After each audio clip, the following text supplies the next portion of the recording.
So now we've got Ivan Levin from the Outdoor Nation. Let me just tell you a little bit about Ivan. He joined the Outdoor Nation in February 2011.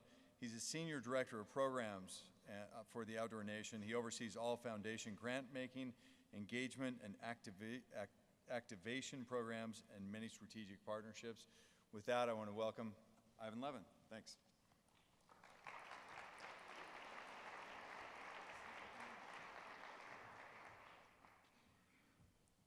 Good morning, everyone. Great to see this room so full, and I thought I was going to be lucky with a fire drill and I wouldn't have to get up, but I guess someone got that turned off. So thank you to the governor, and thank you to Brad and Tara and the Office of Outdoor Recreation for having me here today. This morning I'm going to be discussing how to engage today's generation in outdoor recreation, and really talking about some lessons learned and real examples based right here in Utah that I've learned from my experience with the Outdoor Foundation. So a little bit about the Outdoor Foundation and Outdoor Nation. This is the mission that I get the pleasure of living and working for every single day. It's to engage and empower and activate young leaders and spearhead a nationwide movement on campuses and in communities that results in a new generation of active outdoor enthusiasts and stewards. So the Outdoor Foundation and Outdoor Nation, we are a recognized national leader. We represent the largest and most active community of young people championing outdoor participation and recreation. And thanks to the great support of brands and companies like REI, since 2010, Outdoor Nation has held more than 30 summits across the country, engaging thousands of young people and finding out what the barriers are to getting people outside, and how do we get more young people and more diverse people outside and active. We're currently working on more than 50 college campuses, empowering students to get involved in outdoor recreation and really create an outdoor lifestyle in their communities and on their campuses. And Outdoor Nation has the largest, most active online community of young people passionate about inspiring outdoor participation. So to give everyone a better visual of what the Outdoor Foundation and Outdoor Nation is all about, I thought I'd show a video that we produced a few years ago that I think truly illustrates what the foundation and what Outdoor Nation is all about.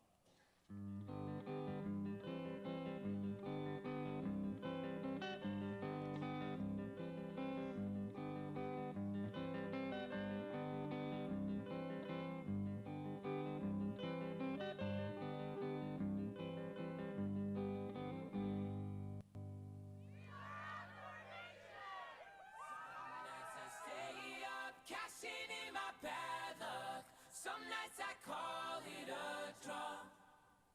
Some nights I wish that my legs could build a castle.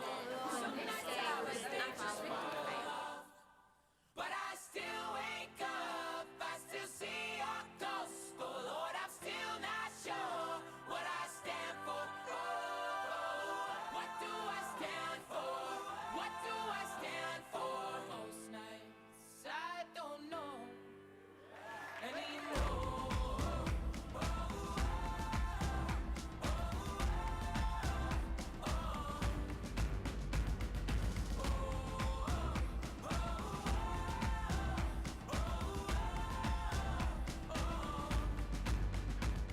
We are in Boston at the University of Massachusetts. We've got over 150 active participants, leaders in the outdoors, coming here to figure out what are we going to do to get more people outside. To believe the hype, say that for the black and white, try twice as hard, and a map is like good, here they come again to jack my style.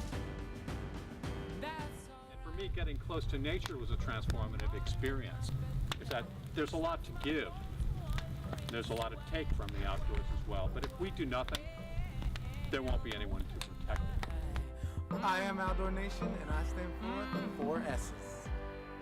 Well, some nights I wish that this all would end, 'cause I could use some friends for a change. And some nights I'm scared you'll forget me again. Some nights I always... I am Outdoor Nation, and I stand for trees. But I still wake up, I still see your ghost. Oh Lord, I'm still not sure what I stand for. What do I brainstorming. We're actually trying to be creative and come up with solutions. And not only that, actually come up with the problems to begin with. and then to find some solutions for it. And to do that and then disperse it again, I feel like we're going to take some of this and pass it on. But as the stars, that's all they are. When I hear songs, they sound like a swan, so come on.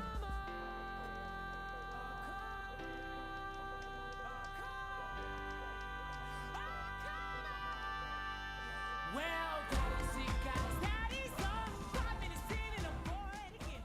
10 years of this, I'm not sure. So, as I mentioned, I get the pleasure of every day really working to increase outdoor participation across this country. Before I talk about ways to actually do that, I wanted to start by taking a closer look at outdoor participation and the landscape across the United States.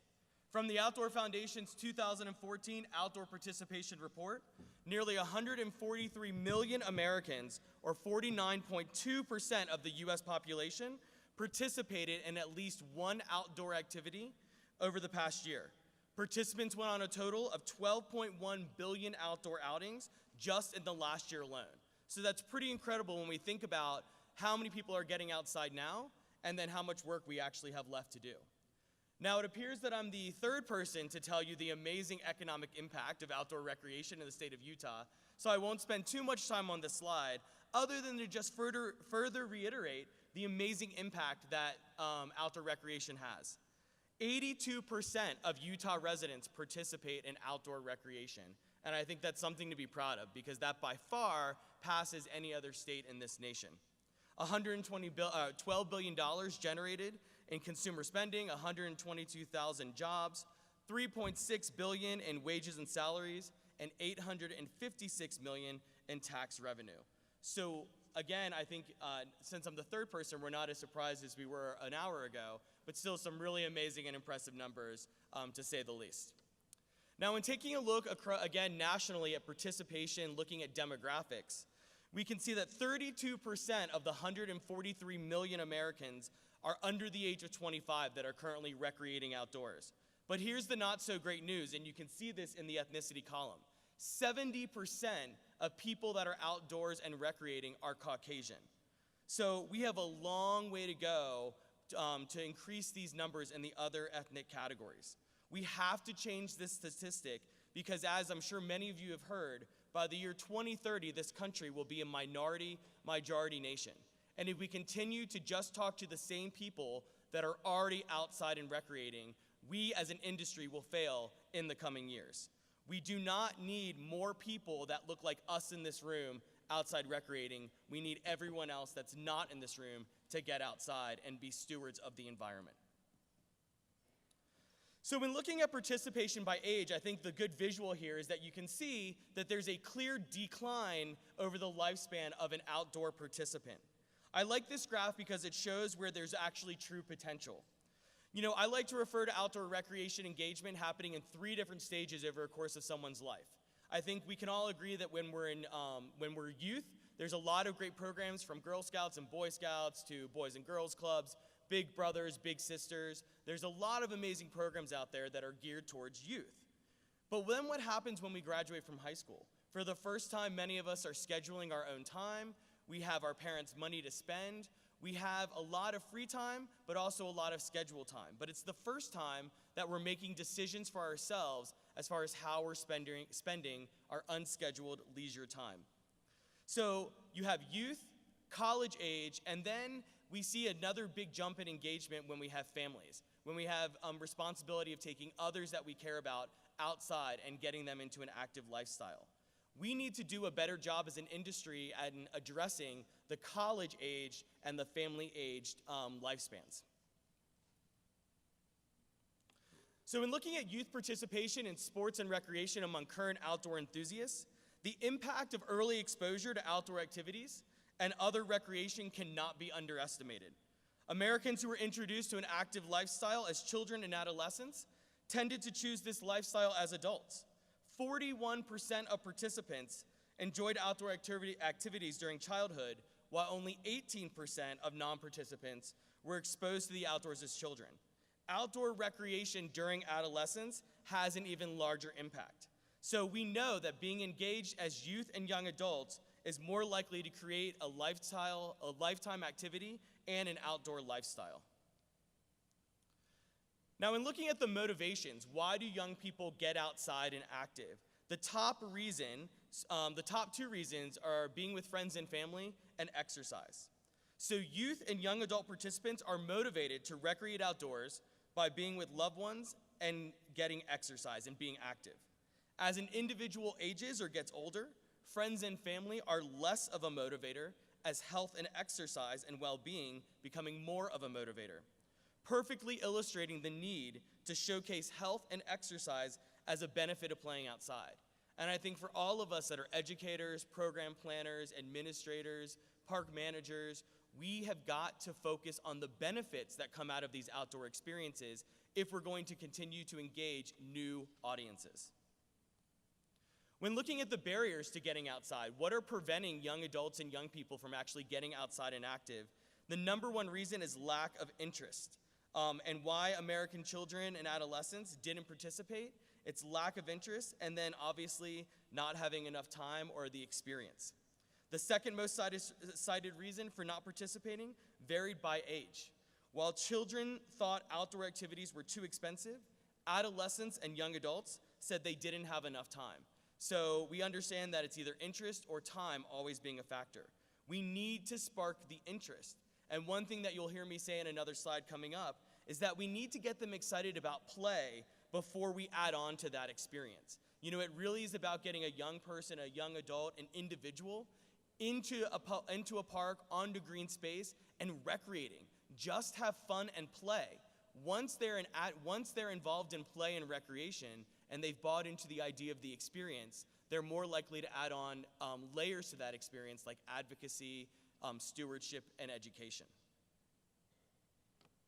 So when looking at young adults and their favorite outdoor activities, you can see from the list here, running, jogging, trail running, all types of camping, mountain biking, BMX biking, hiking, freshwater, saltwater, and fly fishing are all some of the most popular outdoor activities. If you look at running, 10.7 million people, young adults, are participating in some sort of running activity. Looking at their favorite outdoor activities, running, jogging, and trail running, again, continues to be one of the most favorite outdoor activities of young adults ages 18 to 24. But one thing that I want to notice here is that all of these activities are things that can be done in your neighborhood, in your local park, in your state park. You don't have to go outside of Salt Lake City or outside of your communities to have these experiences. If these are the activities that we know young people are participating in the most often and are the most favored by young people, this is a good place to start on ways that we can include outdoor recreation and local park sites. So, how do we capture the active market share? One of the biggest declines in activity among Americans occurs in the team sport category between the ages of 16 and 24, providing a great opportunity for all of us in the room to convert this group to outdoor activities.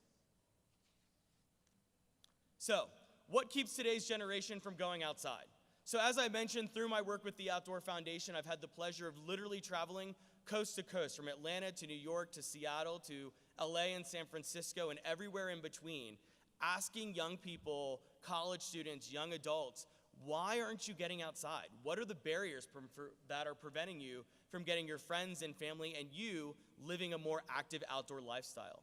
And based on actually asking young people what are the barriers and what are the issues, rather than us coming up with them ourselves, we've learned that the outdoors does not feel inclusive. There's this perception that the outdoors is not an inclusive place or a welcoming place.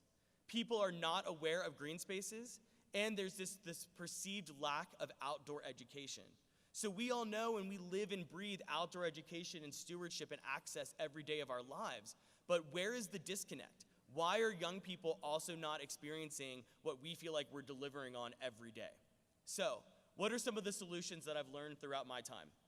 Change perceptions by proactively thinking about how we talk about and illustrate the outdoors. If we want the outdoors to be a welcoming place, then we need to use visuals that look like the people that we want to get outdoors. So again, it's not preaching to the choir, it's preaching to everyone else that is not currently living that outdoor lifestyle. Innovative programming. So for many years, people were like, we have to avoid technology. We can't involve technology into an outdoor experience. And I think now we're learning that it's not about turning away and looking at technology as a barrier, but how do we incorporate technology into experiences that doesn't take away from what we consider an impactful outdoor experience. Also looking at health and wellness and outdoor activity. So health and wellness continues to be a popular trend, and it's also a great way for us to continue the great work that we're all doing in this room. And as I said earlier, focusing on the benefits of wellness, health, and exercise rather than the outdoor experience will allow more people to feel like it's a more welcomed activity they can incorporate into their daily lifestyles. And then offering more opportunities that are close to home. Of course, it's great to use iconic imagery to get people interested in the outdoors, but for many people, and the people that we're talking about addressing, those are iconic places that they might not get to for years or if ever in their lifetime. So it's important that we focus on more opportunities that are close to home so that people can understand the outdoors isn't something that's so far-fetched. It's something that you can do in your communities, in your neighborhoods, and in your cities and towns. So, engaging through recreation on public lands. So how do we engage today's generation in outdoor recreation on these public spaces? And when I say public lands, we are talking about city, state, and national parks. We're talking about green spaces that are there for the enjoyment of the general good and the public. So, as I stated just earlier, local close-to-home recreation. It's getting people into a city park, and then getting them into a state park, and then getting them to plan this amazing national park experience if they're not lucky enough to have one right outside of their door. And then start with the fun. Focus on play. Again, all of us, we've been focused for years on we need to have advocates and stewards, and we need to educate people on outdoor ethics. And I agree that all of those things are extremely important to having a valuable outdoor experience. However, if we want to get new people interested in outdoor activities, it's about getting them to just have fun, bringing like childlike characteristics into an activity, making them feel like it's just about a fun, playful experience. Then once they've bought into the idea of that experience, then we can add on the layers of advocacy, stewardship, and education. And then as kind of going along with the close-to-home recreation idea, you don't have to go to the Grand Canyon or Zion National Park to have an amazing, impactful outdoor experience. That can be perceived anywhere. So recreation and leisure is an individual perception. It's about the individual and how that individual is going through that outdoor experience. So we shape the experiences as educators, planners, and programmers, and outdoor leaders. And I think that sometimes we forget that we have that amazing power and ability to actually shape these experiences. And again, it can be right here on the Jordan River, or it can be in Arches National Park in southern Utah. It's up to us as these educators and planners and programmers to actually shape these experiences for an individual's perception. So a great example of this is a project that we recently funded through a grant through the Outdoor Foundation with the Salt Lake City Foundation and the Jordan River. So this project provided more than 4 dozen local Salt Lake City youth with the opportunity to explore the Jordan River by bike, boat, and on foot. These youth all participated in documenting various resources along the river, contributing to the creation of the first recreation map ever for the river. And the hope is to continue this Jordan River Youth Ambassador Program by utilizing the connection that these youth now have with the river and the resource, and to build support among family and friends for this asset.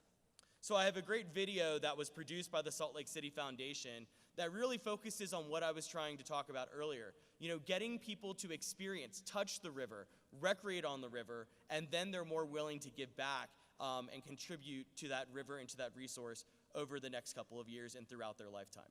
So here's a great video that was produced here locally. Salt Lake City is located within the Jordan River watershed. However, the 12 miles of the river that meander through the city's west side receive far less attention than the Wasatch Mountain creeks that feed it. Most neighborhood youth rarely interact with this hidden jewel because it has been stigmatized as dirty, dangerous, and unattractive.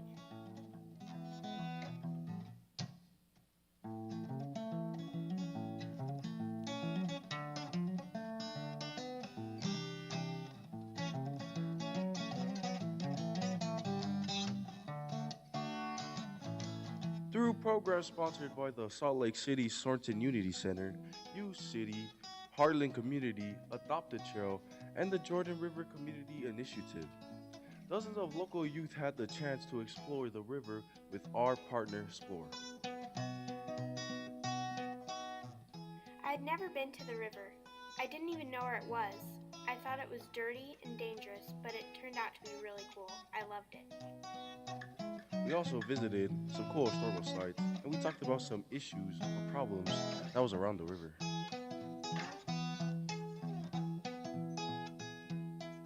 We learned about the awesome birds, animals, and fish that lived here, photographing and drawing them.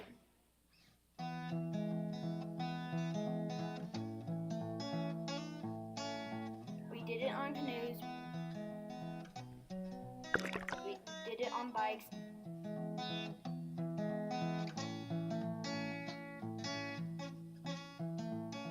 And we did it on foot.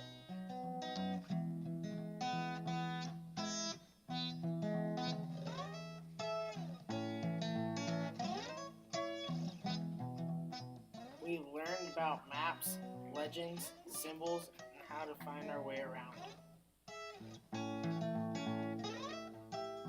We put everything we learned into this map, which is the first of its kind. We hope to share this map with our families, our friends, and everyone in Salt Lake so that more people will know where they can go float the river and why they should check it out and help take care of it.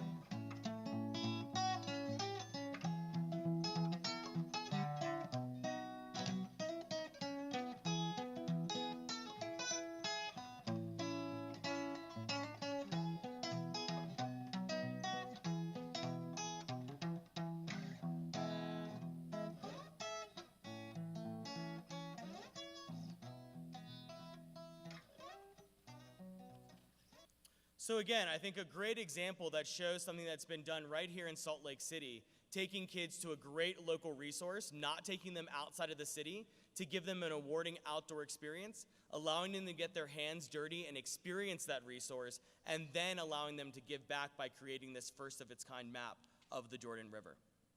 So, my second topic is outdoor recreation and park prescriptions. Now, park prescriptions, I believe, is more of a larger East Coast initiative, but it is growing in recognition nationally. And park prescriptions are all about focusing on using the outdoors as a place for health and wellness instead of using traditional medication or treatment options. So one great thing about prescriptions is that one, the doctors in the Washington, D.C. area where this initiative started, it's a multilingual program, meaning it's meant to address diverse populations and never allowing language to be a barrier. This helps with the daunting feeling of the outdoors that a person who did not grow up with a camping or outdoorsy family often experiences. It goes back to the idea that for many of us, the outdoors does not feel like an inclusive place. Park prescriptions reduce discomfort and help kids and families engage in local parks. It gives them a reason for being there. It provides that feeling of, hey, I belong here too. I have a reason for being here. I have a prescription. This is a place that I need to be. And it also allows us, for those of us in the outdoor industry, to look at traditional and non-traditional partnerships. All of us partner with nonprofits and land managers, but coming up in popularity is partnering with different types of healthcare providers and looking at that as a possible revenue stream for organizations and nonprofits that are looking to really focus on health and wellness and focus on that messaging in their outdoor experiences and programming. The National Park Service Rivers Trails Conservation Assistance Program, known as RTCA, is working with doctors, healthcare providers, and the National Park Service managers as part of the Healthy Parks, Healthy People Greater Washington Area Initiative. Doctors are prescribing park and nature prescriptions to patients so they can improve their health, connect with the outdoors, and become park stewards. And then I promise this is my last video, but I thought it did a much better job of describing park prescriptions than I could.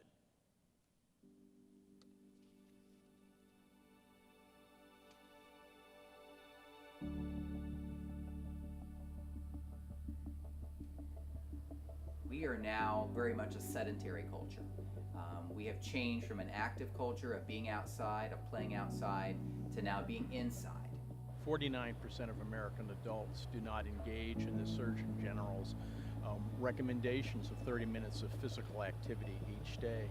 They're not moving is the problem, and they're spending a lot of time looking at a virtual world. You know, every generation for the last 3 to 4 has had higher disease rates, and now we are the first generation, our kids are going to be the first to die before their parents if we follow current trends. DC Park RX, or DC Park Prescription, is part of a larger initiative around the country to get people to be outside, to go outside, to visit a park. It's special in that our focus with Park RX is for doctors and other healthcare providers to actually prescribe nature. So our national parks are a great place to go to be able to combine both the opportunities to be able to be outdoors and to breathe the fresh air and to be active, but as well to be able to learn something. Our national parks always have a story to tell. Every city, every county, every part of the country has parks, and all of these people would benefit from spending more time outside.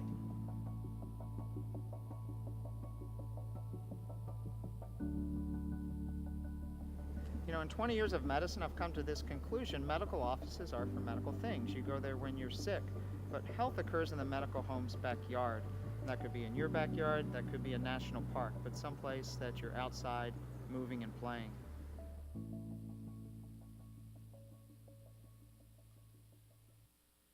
So, a great program that has been started by the National Park Service in this Healthy Parks, Healthy People initiative, but I personally have been working with different health providers like Blue Cross Blue Shield in North Carolina, Kaiser Permanente of Northern California, and all of these healthcare providers are interested in really taking this park prescription idea and getting it into local grassroots communities to really move away from these traditional medical options and really focusing on just getting kids into parks as a way for more and better health and overall well-being. So, the third and last type of engagement that I wanted to address was the college market, and how do we engage today's generation, specifically in outdoor recreation, focusing on college campuses on and off campus. So first, what is the potential of this college market? So just so that everyone kind of has an idea of the population we're talking about, there are 21 million college students in the US alone with 417 billion spending power. That's 150 billion with a 26% increase in the freshman year. This is also a great time where people and individuals are establishing brand loyalty during their college year. So it's a great place to engage and activate not only in outdoors, but for companies and brands to also engage with this audience. College students drive culture and trends, and within a year of graduation, 30% plan to buy a car, 15% plan to buy a house, and 45% plan to take 3 or more plane trips a year. So how do we activate this audience? You know, I think it's important that we focus on activating not only in store if you're a retailer or run a business, but also on campus. So how do you get college students into your store? And then how do you bring your business to that college campus? And there's all sorts of initiatives and discounts and other types of activation plans that would be possible for this to happen. So outdoor recreation in the college market, as I mentioned, this is the second phase of life that I think is important to focus on as far as connecting, establishing, or reestablishing a connection to the outdoors. Through an independent evaluation of the work of Outdoor Nation, we found that Outdoor Nation participants currently in college reported the highest levels of engagement and intent to continue involvement. So if you think back to my earlier slide where we have this loss in team sport and involvement, this is a great place for us to start really engaging more people in outdoor activity. We're seeing this also in the actual people that are participating in our program of Outdoor Nation. This is also a great way to leverage the assets and infrastructure on a college campus with the ideas, energy, and ingenuity of college students to engage and activate a new generation of outdoor enthusiasts. So, how do we activate and engage year-round? And the reason I specifically put year-round there is because the goal isn't just to take a college student and give them an amazing outdoor experience one time. The goal is to engage these individuals year-round, whether it's by quarter, by semester, during spring break, summer break. The idea is to really create an outdoor culture and lifestyle on these college campuses and on these college and university communities. So we should be working to empower students to spearhead creative campaigns and activities that will motivate tens of thousands of their peers to get outdoors and get active. We should foster a lasting outdoor culture with college campus communities through authentic peer-to-peer engagement and activation. And I think that's really important because there are all sorts of great programs, academic, recreational, social on campuses focused on outdoor activity. But it's really about the day-to-day, the week by week. It's about the roommates, the people that live together, the friends, the family, peer-to-peer activation, encouraging people to get outside and remain active. Support and strengthen outdoor programs, generating attention, building awareness, and growing membership for these outdoor programs and academic departments. We should be enabling students to develop leadership, community organizing, and career development skills through these outdoor activities and experiences, and enable students to educate their peers, influence decision makers about their outdoor issues so that they become advocates for a lifetime. So another great case study or example is right here again in the state of Utah. The Outdoor Foundation's been working with the University of Utah and the Eccles Outdoor University Club for the past year and really helping them focus on this idea of year-round engagement.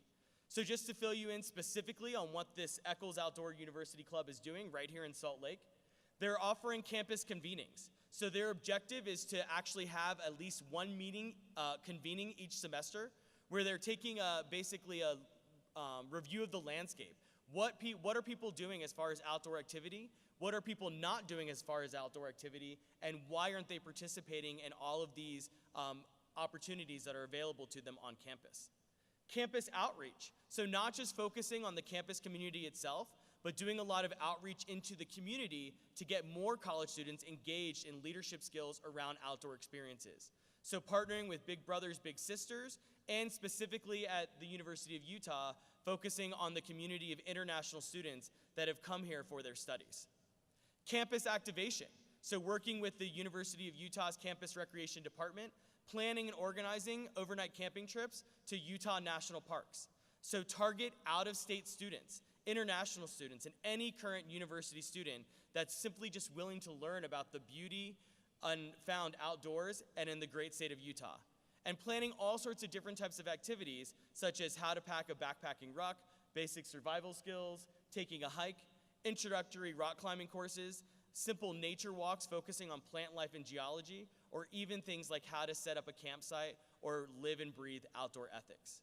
And then another great element that I think is a great example of what they're doing is that they actually have a student ambassador who's helping connect the program to the actual rest of the university. And the ambassador that they're working with this year is named Ryan Meter. And not only is he an MBA business student, but he's also a former United States Army infantry officer. And so someone that is a great person to be in the, leading the charge as far as activating an outdoor culture and lifestyle on campus. So one thing that the Outdoor Foundation started in 2014 and is doing more of in 2015 is the Outdoor Nation Campus Challenge. And thanks to the support, again, of great brands like REI and the North Face, we're doing a competition, Think Mother Nature Meets March Madness. In 2014, we ran the pilot of this program where we had 10 schools across the country engaging 8,400 individual participants, logging nearly 44,000 entries across an 8-week period. So those numbers sound really impressive, but one person pointed out, if you look at the 10 schools that we were engaging, they had more than 250,000 just in their student body alone, not including faculty, staff, and alumni. And we only had 8,400 participants. That's not to say that we didn't do a great job, but it's to say that the potential is there for growth, and we have a lot of work to do to engage these college communities on and off campus in outdoor activity.